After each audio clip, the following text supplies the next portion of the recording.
sopar o dinar del món econòmic a sort?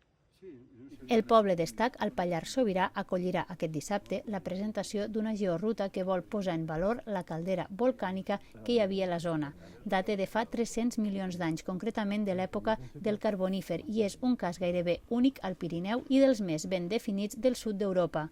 La creació de la georruta l'ha dirigit el vulcanòleg Joan Martí Molist i ha comptat amb el suport de 3 geòlegs més, entre ells el pallarès Agustí López, ara ja jubilat. Aquesta zona, el poble d'Estac i els voltants del poble d'Estac, és el punt, diguem-ne, és un punt molt singular perquè és on es veu més bé la creació d'una caldera volcànica, la història d'una caldera volcànica, no la creació, la història.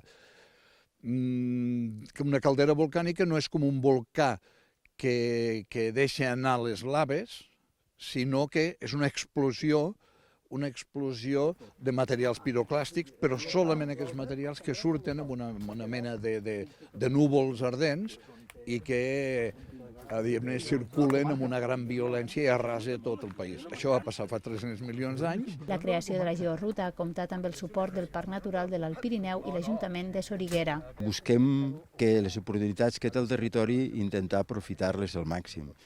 I es va veure que la ruta aquesta que ficarà en funcionament el dissabte es donarà a conèixer el dissabte, és una ruta que realment té moltes possibilitats, perquè és un fet molt important pel Pirineu i per aquesta zona.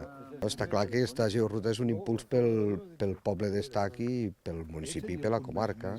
I més un fet, com hem repetit abans, que ve des de baix, des dels veïns, doncs el parc s'ho han tomat una mica i l'Ajuntament hem col·laborat i hem acabat fent una georruta bonica, bé, important i culturalment i atractiva i senzilla de fer per tothom. La georruta consisteix en un recorregut circular de 3,5 quilòmetres i compta amb 6 plafons, on s'hi explica de forma gràfica el significat i la interpretació de les roques que es poden veure.